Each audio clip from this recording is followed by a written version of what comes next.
Okay, we were waiting for that announcement. Let's go to Daniel chapter 1. Daniel chapter 1. We're going to be in Daniel 1 today, Daniel 2, and Daniel 3. And it's kind of a mix in the way I'm going to teach this, because I'm going to teach some of the technical stuff, but also try and pull lessons that everybody can see out of the text. And some of the things that I would consider to be technical are important, especially as you mature in the faith, because we want to be able to learn lessons from the scripture. And in order to do that, we've got to understand the scripture. And it's tough. You know, I sit here, you can see some of my library behind me. I've got, I think I've got 13 bookshelves in here full of books. I haven't counted them all, but I think it's 13. So I have a lot of reference books that when I don't understand something, I can check them. And this becomes really important, because if we read the Bible and don't understand what we're reading, and then don't go and get understanding, the next time we read it, we're not going to understand it either. But if that's why learning the Bible in your faithfulness day after day, to read it and look into it, and faithfulness to come to fellowships or listen to ministers on radio and TV is so important, because it takes a while to build our understanding. And what we're going to see here in Daniel is some leadership principles. We're going to see great boldness and honesty. We're going to definitely see God show up in power, which is fabulous. And then we're going to see how God moves in terms of his purposes, not in terms of human desire. We want our desire to line up with God's purposes, but generally speaking, when we see great movements of God, what we're seeing is his purposes. So here in Daniel chapter 1, we're going to start out in the third year of the reign of Jehoiakim, king of Judah. Nebuchadnezzar, king of Babylon, came to Jerusalem and besieged it. This was the result of prophecy. The prophets had been speaking to Judeans for literally over 100 years, saying, you need to stop sinning, you need to put away your idols, or disaster is going to come. They said it over and over and over in the words of the text. God rising, or getting them up early and sending them. He just sent the prophets over and over. And of course, they were completely ignored. And so what happens when you ignore or defy God's word? You have bad consequences. That's a lesson for the United States of America. And that's one of the reasons we need to be so faithful in prayer. Many times God will listen to a minority, that a minority of people can disproportionately affect, help, deliver a nation, even if the majority of people turn against God. And that's one of the reasons we need to be so faithful, but also that we need to witness. And by the way, the Daniel 1:1 says it's the third year of the reign of Jehoiakim. Jeremiah chapter 25, verse 1 says it's the fourth year of the reign of Jehoiakim. That's not a contradiction. It would actually be a contradiction if they said the same thing, because Daniel is in Babylon, and the Babylonian dating system was different from the Judean dating system. And that accounts for the difference between Daniel and Jeremiah. And that's all written up in the commentary, by the way. And so the rest, and it says, let's see, verse 2, the Lord gave Jehoiakim, king of Judah, into his hand, into Nebuchadnezzar's hand, with part of the vessels of the house of God. And he carried them into the land of Shinar, to the house of his God. And he brought the vessels into the treasure house of his God. Now, the reason it says Shinar, I'm going to share my screen here in just a second. So you're now looking at a map of Babylon, and the Babylonian Empire under Nebuchadnezzar. Nebuchadnezzar reigned for 44 years, and he expanded the Babylonian Empire mightily. And basically, it's almost everything you see on this map. He didn't do so much in Arabia. There's not much down there but sand. But this whole Fertile Crescent area, even down into part of Egypt, was all part of Nebuchadnezzar's empire. So if the text had read, he carried them to Babylon, technically they were already in Babylon. Babylon had conquered Judah. So Shinar was the historic kernel or core of Babylon, and it's down here just north of the Persian Gulf. It included this whole area, Babylon, Edu, Nippur. This whole area right here was Shinar. And so by saying he carried them to Shinar, it's letting you know that he didn't drop them off up here or drop them off somewhere up here, but he carried them all the way over into historic Shinar. And of course, that's where Babylon is, and that's the city that they were taken to. So that's why the text would say Shinar here and not Babylon. And then starting in verse 3, he wanted young men. Verse 3, the king spoke to Ashpenaz, chief of the eunuchs, to bring some of the people of Israel, both from the royal seed and from the nobility, youths in whom there was no blemish, but good looking, skillful in all wisdom, endowed with knowledge and quick to understand, and such as had the ability to stand in the king's palace, that he should teach them the language and literature of the Chaldeans. And this is revealing a little bit of the heart of Nebuchadnezzar. He was definitely one who wanted to build and control an empire, but he also was very sharp to understand what it took to maintain an empire, particularly one that would engulf different countries and different languages, and one that would then have a future. And so this is what we learn from Daniel chapter 1. And then in verse 17, it says, now as for these four youths, that's Daniel, Shadrach, Meshach, and Abednego, or Abednego. Now for these four youths, God gave them knowledge and skill in every kind of literature and wisdom. And Daniel had understanding in all visions and dreams, which this is God's purpose. God put spirit upon them. He then could feed them knowledge, and he could elevate them in the empire. Now, they couldn't have known that at this time, and Nebuchadnezzar couldn't have known that. But then these people are going to have influence in Babylon, actually quite major influence in Babylon for the reign of Nebuchadnezzar, which, like I say, is 44 years. That's a long time. You know, if you appoint the people under you because you're a chief administrator, if you help draft some of the laws and the rules and regulations, and you're walking by the Spirit of God, one of the reasons that Babylon was able to do what it did was because it was under the guidance of people who were walking by the Spirit of God. Obviously, they had to contend with the traditional gods and people who defended the traditional gods, but this is where boldness, prayer, allowing God to work in you has a tremendous impact. So we go to Daniel chapter 2.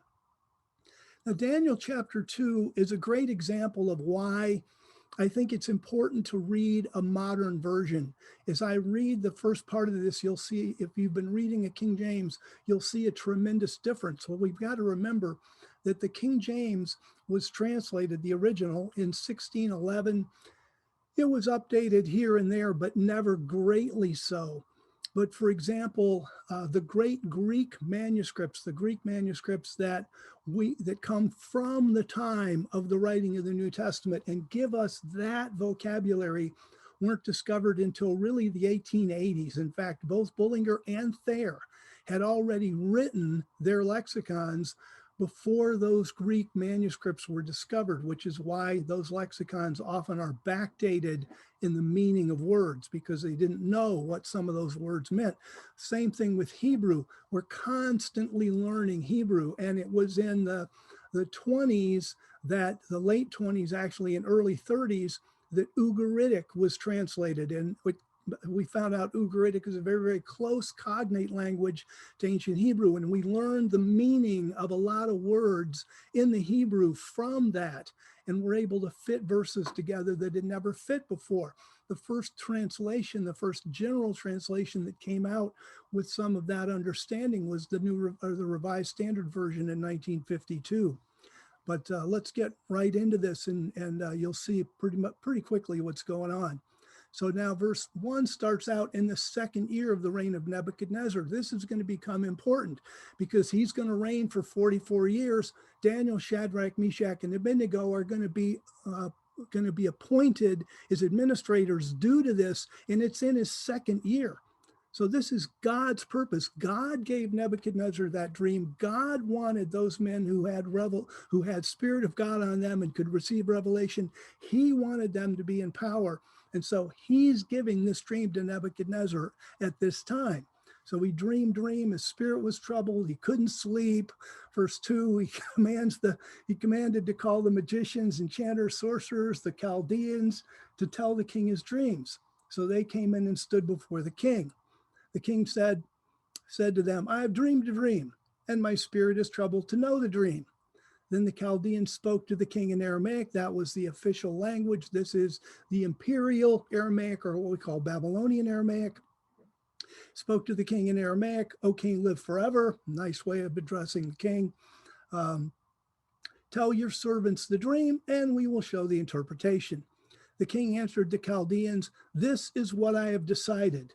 If you do not make known to me the dream and its interpretation, you will be cut in pieces and your houses will be made a dunghill. In other words, a public latrine. Now when the text says this is what I've decided, this is a much better understanding of the Hebrew text than we could do, say, early on, especially in the versions like the King James and such, which have the thing is gone for me, like Nebuchadnezzar had forgotten the dream. The text, he'd never forgotten the dream. What he knew was that he didn't, it's pretty smart cookie. He didn't trust all these Chaldeans and enchanters and soothsayer guys. And so he says, he doesn't trust that if he tells them the dream, that any interpretation they give him will be even close. So he says, here's the way I know you're going to be able to tell me about the dream. You tell me the dream and you tell me the interpretation, and then I'll know you got it right. Of course, they can't do it. And verse 4, the Chaldeans spoke to the king in Aramaic, O king, live forever. Tell your servants the dream, we'll tell you the interpretation. The king answers, this is what I've decided, make known the dream and the interpretation. Verse 6, if you can do this, you'll receive gifts and rewards from me. So do that. They answered the second time, well, you tell us the dream first. Verse 8, king is annoyed at this point, but again, doesn't trust these guys. He says, I know for certain you're trying to gain some time because you see that this is what I have decided. But if you don't make known to me the dream, there's but one sentence for you. For you have prepared lying and corrupt words to speak before me until time has changed things. Therefore, tell me the dream, and then I will know that you can show me the interpretation. Like I said, he's a smart cookie. So then the Chaldeans answer and say, oh, nobody can do this. The king's asking a difficult thing. Verse 11, verse 12, the king's very furious. And he says, okay, I'm going to kill you all. You're useless. I'm going to get rid of you, which is an interesting administrative move. It may be a little on the harsh side, but it makes the point that if people are wasting your time and money, you don't need them in your administration. And that's something that any business owner, any person who has people working for them, any people has people under them needs to figure out, are people wasting my time and money? And what do I do about that? And so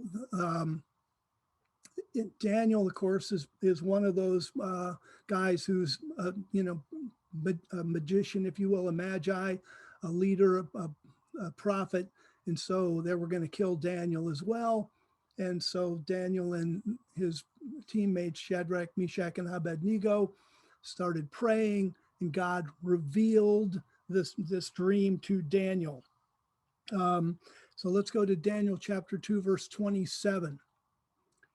And I think that this is 27 and 28 are really super important, considering this is the second year of Nebuchadnezzar. And verse 27 says, Daniel answered before the king and said, the secret that the king is asked about cannot be explained to the king by wise men, enchanters, magicians, or soothsayers. But, he doesn't say, but I can. He says, but there is a God in heaven who reveals secrets.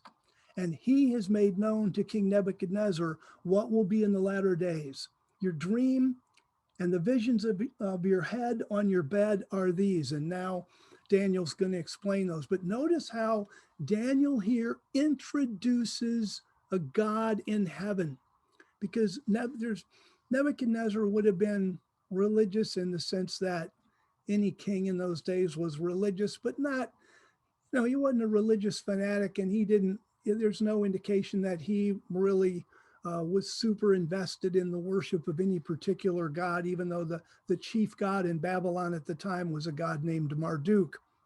Is there was certainly honor to Marduk, but there's no indication in the records about Nebuchadnezzar that he was like a super overly religious guy dedicated to the worship of the gods. And here Daniel introduces to him a God in heaven. Now, what is his thoughts about the Judeans' God before this? Well, he already knew that the Judean God wasn't as strong as him, because he brought his Babylonian gods into battle against the Judeans and conquered them without much resistance, frankly. And then he gets there to find out that Jerusalem's full of idols anyway. So what kind of respect would Nebuchadnezzar as a Gentile have for the Judeans' God? He's unable to defend them, and he doesn't seem to command their respect. So why should this God command his respect? And all of a sudden now, see, God needs to shift that. If God's going to have his way in Babylon, he's got to shift that perception of himself. So he's moving powerfully here, both to elevate godly men, yes, but also to shift the perception in Nebuchadnezzar of himself. And so Daniel says there's a God in heaven who reveals secrets that will reveal this to you. And then if we drop down to verse 34, Daniel begins to explain Nebuchadnezzar's dream. And in verse 34, he says, as you looked, because Nebuchadnezzar's looking at this huge image, this huge statue, if you will, in his dream. He's looking at this. He says, as you were looking, O king, so 34, as you looked, a stone was cut out, but not by human hands. Now, this is commonly known to be Jesus Christ. People get that this stone, Christian interpreters for literally millennia have understood that this is talking about Jesus Christ. And it is. As you looked, a stone was cut out, but not by human hands, and it struck the statue on its feet that were of iron and clay, and broke them in pieces. Verse 35, then the iron, the clay, the bronze, the silver, and the gold were broken in pieces together and became like the chaff of the summer threshing floors. And the wind carried them away so that not a trace of them could be found. Now, that's not a trace of these earthly kingdoms. When Christ comes from heaven and fights the battle of Armageddon and he sets up his kingdom on earth, the earthly kingdoms are going to be gone. It's not going to be, there's going to be these earthly kingdoms and they're going to somehow work together with Christ's kingdom. Christ's kingdom is going to fill the earth.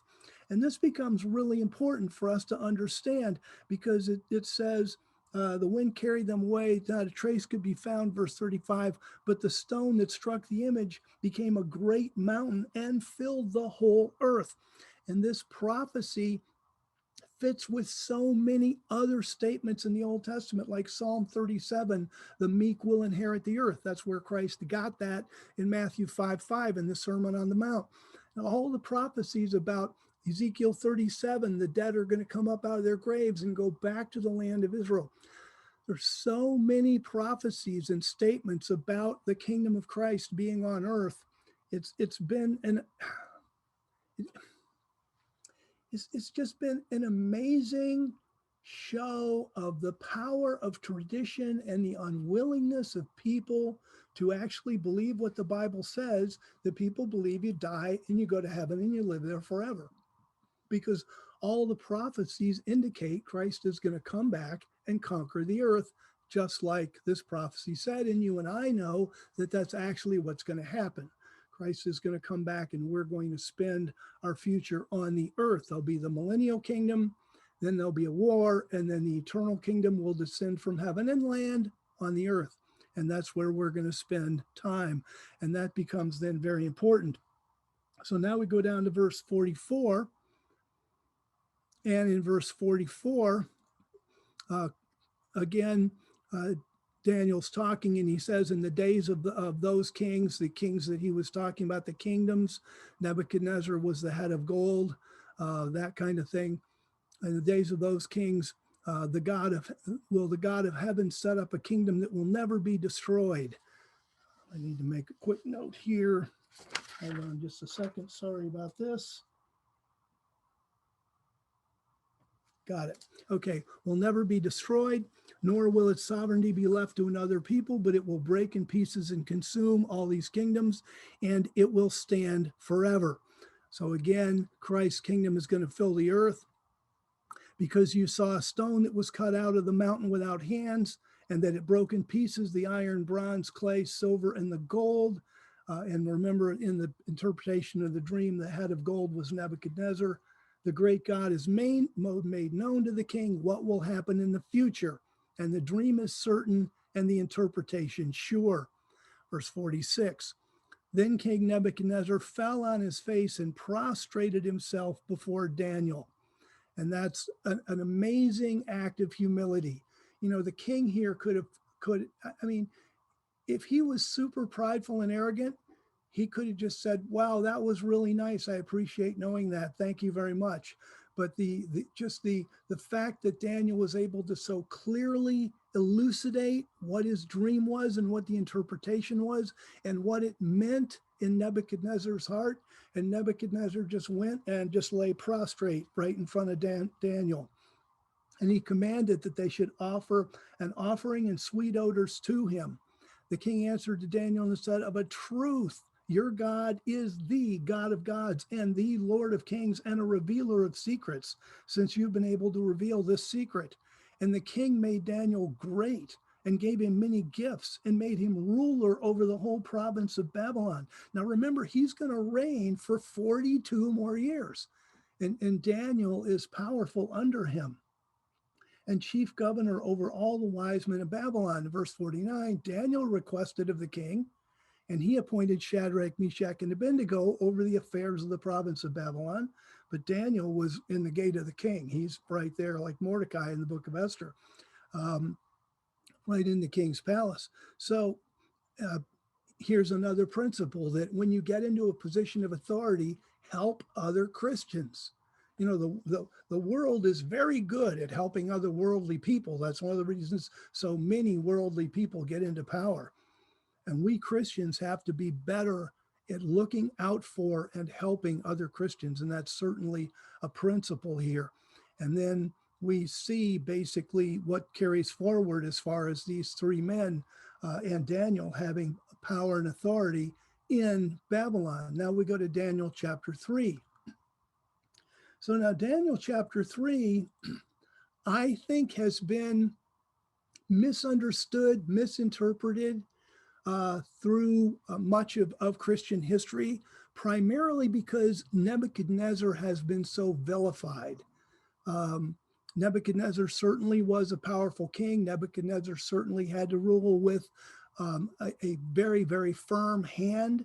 And he did a lot of things that you and I would not be super happy with. And also he was a polygamist. I mean, he did worship Judah's God, our God, but he also, you know, there was no indication that Gentiles had to put away their other gods for the worship of Yahweh. Nebuchadnezzar didn't do that, at least from Nebuchadnezzar's understanding, because he certainly did not become a full proselyte. So verse 1 says, Nebuchadnezzar the king made an image of gold whose height was 60 cubits, and that's about 90 feet, because a cubit is basically a foot and a half. Its breadth 6 cubits, about 9 feet. He set it up in the plain of Dura in the province of Babylon. We're not exactly sure where that is, but there were places close to Babylon that were called that. So it would have been relatively close to the city of Babylon. Now, I want to point out a couple things here. First of all, when it says the king made an image, yeah, it was a statue, but I think the Hebrew word image here is well translated image, because I really believe this was an image of what he had seen in the dream. In other words, you know, Nebuchadnezzar did not make a statue of himself and want people to worship it. I think Nebuchadnezzar was very interested in his empire, in the continuation of his empire, the solidarity of his empire. That's one of the reasons we see in Daniel chapter 1 that he brought youth that he could teach into his kingdom. Here he makes an image. Well, what's the image of? Well, the logical thing in the context is it's an image of what he had seen in the dream. Why would he be so vested in that? Because he knew it was from God. That's the whole point of Daniel saying there is a God in heaven who reveals this. And Nebuchadnezzar understood, wow, God gave me that dream. He knew what he gave me. And it said right in Daniel chapter 2, we read it, that it's because God wanted Daniel and Nebuchadnezzar to understand the future. Now, what's one of the reasons that I believe that this does not represent Nebuchadnezzar like demanding worship of himself? Because in the dream, remember, there was the head of gold, there was the chest of silver, there were the thighs of bronze. So, and then on down to the feet. And it said Nebuchadnezzar was the head of gold. And then what did Daniel say? Well, you know, after you, Nebuchadnezzar, another kingdom will arise. And we know that is the Persian kingdom. And then another kingdom would arise. And we know that is to be the Greek kingdom. So what do we know about the revelation that came to Nebuchadnezzar? The revelation was, king, you're going to have a great empire. It's not going to last. Sorry. Compare that to Daniel chapter 7 when Nathan walks in to David and says, God's going to build you an everlasting dynasty. Your kingdom will never end. I mean, here's David. Your kingdom will never end. Here's Nebuchadnezzar. Sorry, Neb. Your kingdom is going to be replaced by another kingdom. It's going to be replaced by another kingdom. It's going to be replaced by another kingdom. And then there's going to be this final kingdom. And then there's going to be the kingdom of Christ. It's like, so how important are you? Well, there's going to be a bunch of kingdoms after you. So Nebuchadnezzar here, obviously, he doesn't have a big head thinking that, wow, my kingdom's going to live forever. The God of heaven just told him it wasn't going to. And I think that what Nebuchadnezzar is doing here is strictly my interpretation, because, there's certainly no verse that says it. But I think Nebuchadnezzar was vested in the future and wanted people to get it. And that's why he wanted people to bow down to this image. And so verse 2, he gathers up the satraps, deputies, governors, judges, treasurers, counselors, magistrates, all the rulers of the provinces to come to the dedication of the image. And a lot of these words, we're really not sure what they mean. We know that they're official positions in the kingdom, but what exactly did those positions represent? We no longer know. So that's one of the reasons the versions differ on how they translate it. Verse 4, Herald cried out to you, it is commanded, O peoples, nations, and languages, that whenever you hear the sound of the horn, flute, lyre, trigon, psaltery, harp, pipe, and all kinds of music, you fall down and worship or pay homage to, would perhaps be an even better translation, the golden image that Nebuchadnezzar the king has set up. And whoever does not fall down and worship will the same hour be cast into the middle of a burning fiery furnace. Couple different things here. Verse 4, this is just a technical thing that's worth knowing about the ancient world. Then a herald cried out to you, it is commanded, O peoples. The word commanded, amar, in the Hebrew and the Aramaic, I don't remember, but it's simply the word said. To you it is said. And it's interesting how the word said gets translated in different contexts, and I go right along with it, which is there are times when what is said is a command and it's translated commanded like it is here. There are times when what is said is a promise of the future and it gets promised. That shows up actually in 2 Samuel 7, where God promised David the kingdom. God simply said. What's understood is if somebody in authority who has the power to keep his word says something, if it's about the future, we understand it as a promise, even though the word is said. And here it's a command, even though the word is said. And what it does, if you were reading it in the Hebrew and Aramaic text, what it does is it shows us that there um, they took what was said much more seriously than we do. Like a lot of times, you have little kids and you say something to them and they say, "Do you promise?" And why do they say that? Because so many times what people say doesn't come to pass. And so in English, we make a distinction between say, command, and promise. But in the Bible, so often it's the same word. And the idea, look, if the king says it, it's a command. It's just de facto. It's a command. The king said it, it's a command. You think the king's just wasting words? And the same thing with God. If God says something about the future, it's just God said it, but it's a promise. What does God say things and they won't, and he doesn't, he doesn't pay attention to, he just says things that don't really matter? No, when God says something, it's God speaking, it's a promise. But it's important for you and I to understand what's going on here is it's the authority and the integrity of the person behind the speaking that makes simply the word say into a promise or a command. It isn't in the Hebrew text. And I think there's a great lesson there for you and I, because sometimes I'll say things and sometimes I don't even remember what I said. Thank God God isn't like me. That when we say things, we've got to mean what we say. Was it in James? Let your yes be yes and your no be no. And we're supposed to be like that too. So anyway, to you it's commanded that you hear the sound of all these instruments. And again, these musical instruments, they're Aramaic words in Daniel, which is an Aramaic, Daniel's written in Aramaic, not Hebrew. So they're Aramaic words in the text, but most of them are probably Greek loanwords. They were instruments that were used in the Greek culture that came over into the Babylonian culture. And also the old Persian culture. And so they get used here. But again, we're not sure what all these words actually refer to. And then verse 6, be thrown into the burning fiery furnace. That was common, by the way. That wasn't, maybe I should say it wasn't uncommon. For example, the Code of Hammurabi there were certain things that you could do, certain laws you could break and whatever that would result in your being burned to death. There was an Assyrian king that was known to burn to death some of his prisoners. You see some of this actually in the Hebrew Old Testament as well.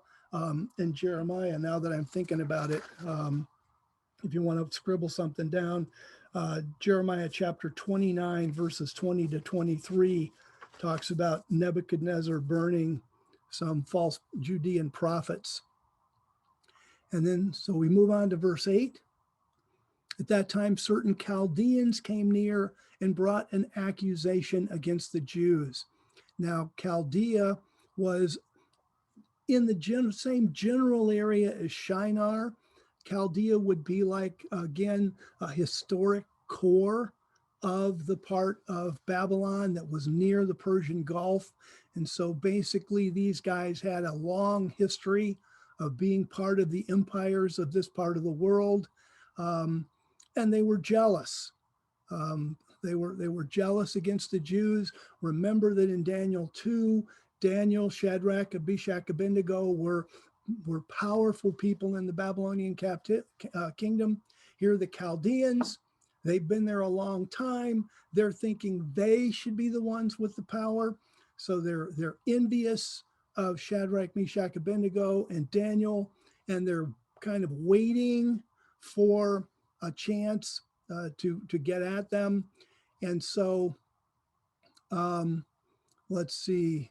At that time, certain Chaldeans came near and brought an accusation against the Jews. The Aramaic text here uses a very interesting idiom. The verb that's translated brought an accusation against in Aramaic is literally ate the pieces of the Jews. So if you were reading the Aramaic text, it would read, at that time, certain of the Chaldeans came near and ate the pieces of the Jews. which is an interesting idiom that means they maliciously slandered them. They attacked them maliciously in what they said. Um, so this tells you that they did not bring this accusation because they were uh, so interested in protecting the integrity of what Nebuchadnezzar said. They brought the accusation because they were envious of the Jews, and the text makes that very clear. Verse 9, they answered Nebuchadnezzar the king, O king, live forever. Verse 10, you, O king, have made a decree that everyone who hears the sound of the horn, flute, lyre, trigon, psaltery, harp, and pipe, and all kinds of music must fall down and worship the golden image. And whoever does not fall down and worship will be cast into the middle of a burning fiery furnace. Verse 12, there are certain Jews, and I like this, a little poke here, who you have appointed over the affairs of the province of Babylon, Shadrach, Meshach, and Abednego. These men, O king, have not respected you. They do not serve your gods, which of course Nebuchadnezzar knew that was no news, nor worship the golden image that you have set up, which was true. Verse 13, then Nebuchadnezzar, in his rage and fury, commanded to bring Shadrach, Meshach, and Abednego. So they brought these men before the king.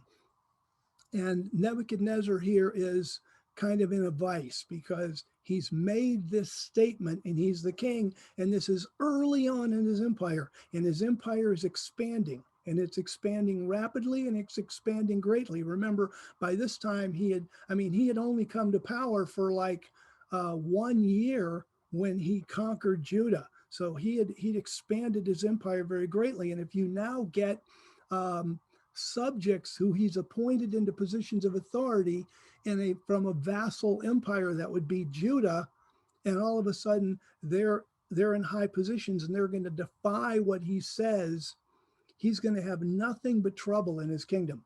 So by his command and by their actions, they put Nebuchadnezzar in kind of a vice. He can't let this slip.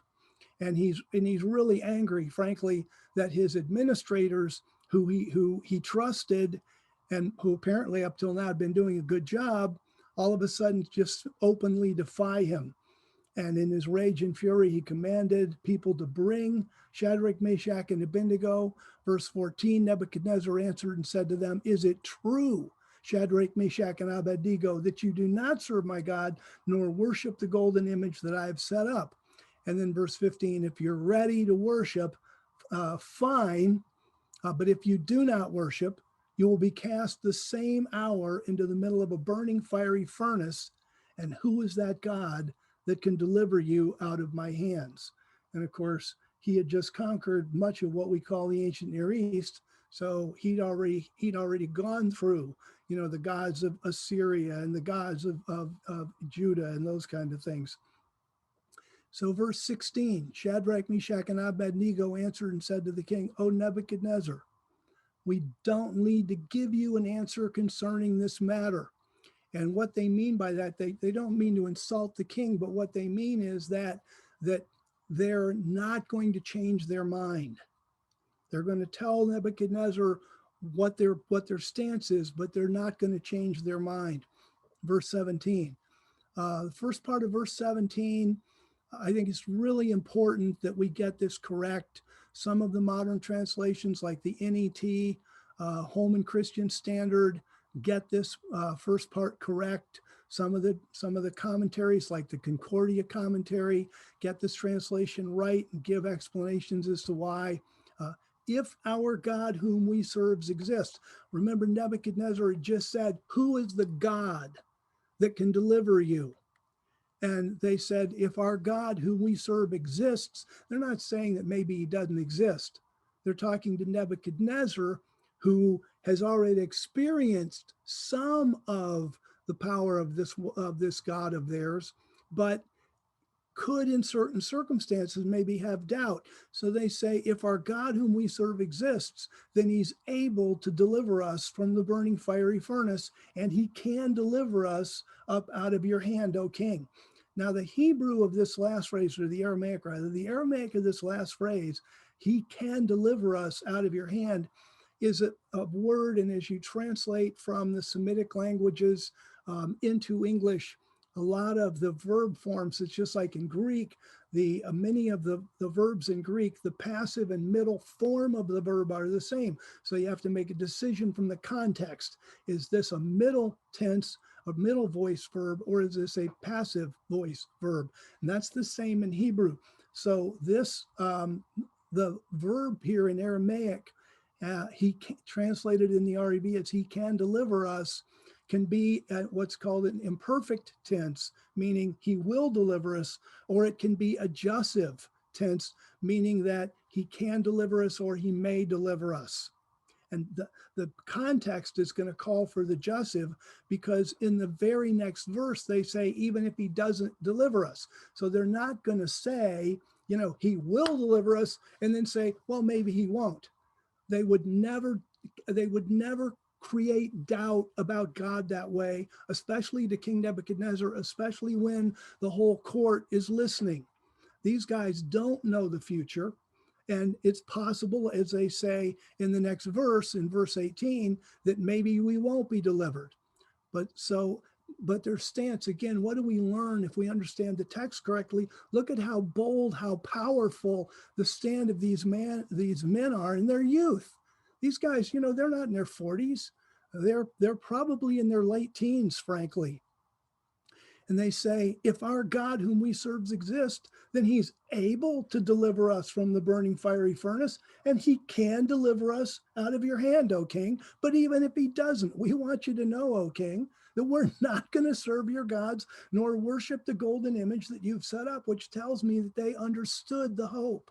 They believed in the resurrection. They knew what that was about, and they wanted to be resurrected and have a good future hope. And so they're going to take a stand, and I love it. We're talking, like I say, these guys are probably teenagers, and look at the stand they're taking against the most powerful man on the face of the earth and their possible impending death. Absolutely amazing. Verse 19, then Nebuchadnezzar was filled with rage. Yeah, he's got these young guys and they're there, and first of all, he's appointed them, and now they're defying him. And so he's angry, sure. The form of his appearance was changed against Shadrach, Meshach, and Abednego. Yeah, because he'd appointed them. He believed in them. He understood what they were trying to accomplish. And so he changes his attitude about them. And he spoke and commanded that they should heat the furnace 7 times more than it was usually heated. Verse 20, then he commanded certain mighty men who were in his army to tie up Shadrach, Meshach, and Abednego and to cast them into the burning fiery furnace. So these men were tied up in their cloaks, their tunics, their head coverings, and their other garments. In other words, they didn't strip down or anything. It's just tie them up right as they were, and were thrown into the middle of the burning fiery furnace. And again, did these guys know they were going to live? Not for sure. No, they didn't. And here they go, being thrown in. And you can imagine, it depends on what day of the week you talk to me, but I think about, what were these guys thinking as they were being tied up? I know they had to be resolute. They had to be like, God, if we live, it's for your glory. God, if we die, it's for your glory.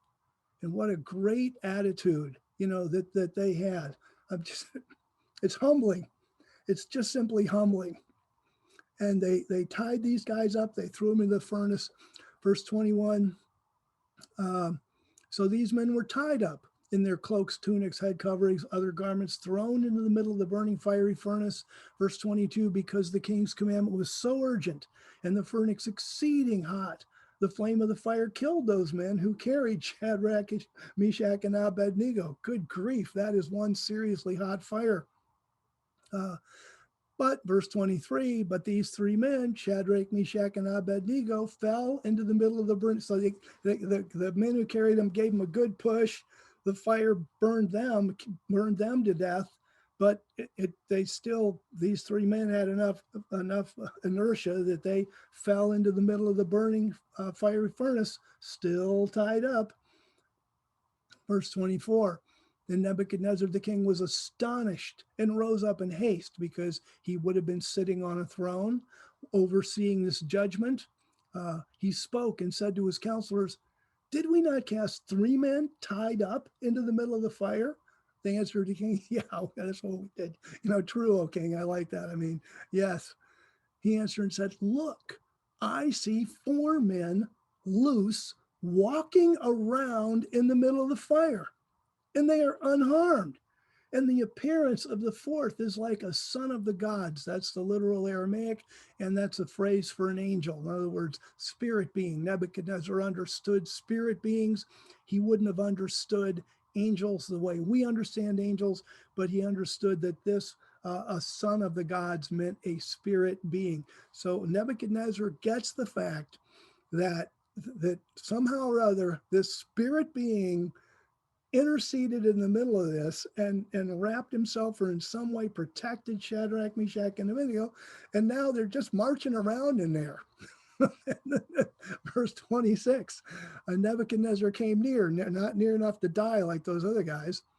Then Nebuchadnezzar came near to the opening to the burning fiery furnace. He spoke and said, Shadrach, Meshach, and Abednego, you servants of the Most High God, come out and come here. Then Shadrach, Meshach, and Abednego came out from the middle of the fire. The satraps, deputies, governors, kings, counselors being gathered together saw these men, that the fire had no power over their bodies, nor was the hair of their head singed, nor were their cloaks harmed, and no smell of fire had come upon them. Verse 28, Nebuchadnezzar answered and said, blessed be the God of Shadrach, Meshach, and Abednego, who has sent his angel. This tells you that Nebuchadnezzar believed this was a spirit being. Angel is simply, in both Hebrew and Aramaic, the word messenger. That's likely the way Nebuchadnezzar understood it. It was a messenger from God sent to deliver and save and rescue these 3 men, and delivered his servants who trusted in him, and they changed the king's word. And again here, we see the kind of the humility of Nebuchadnezzar. He does not mind publicly admitting that what he thought and what he said and what he commanded was changed. They changed the king's word, and they were willing to give up their bodies rather than serve or worship any god except their own God, which had to impress the tar out of Nebuchadnezzar, and frankly, probably the other people there with them as well. Verse 29, therefore I make a decree that any people, nation, or language that speaks anything offensive against the God of Shadrach, Meshach, and Abednego will be cut in pieces, and their houses will be made a dunghill, a public latrine, because there's no other God who was able to deliver in this way. And then the king promoted Shadrach, Meshach, and Abednego in the province of Babylon, which then, of course, gave them even more authority to influence the affairs of Babylon and the rules and the regulations, which again, see this, when we see great miracles like this, it's due to the purposes of God. God had a purpose for Babylon. God had already decreed that the Babylonian captivity would be 70 years. God had to set up a lot of things and get them in place in order so those prophecies could be fulfilled as they were spoken. I'd like to go to Daniel chapter 4, verse 25. It may not be 25. Wait a minute. No. Let's see, 37. And the reason I want to go to Daniel 4:37 is this is the last thing in the book of Daniel that Nebuchadnezzar says.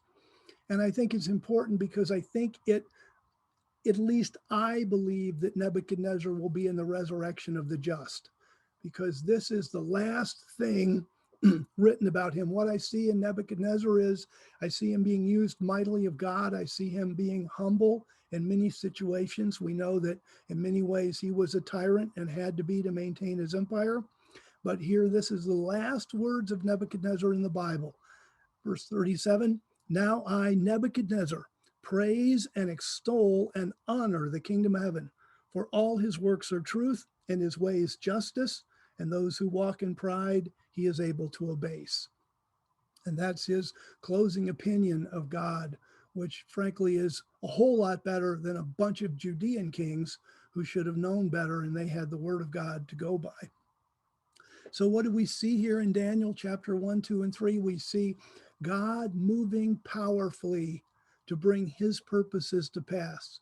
And we see men, young men who, even though teenagers, were willing to make an ultimate sacrifice rather than break God's word. And we see a king who in humility changes his mind as a result of the great and powerful work of God.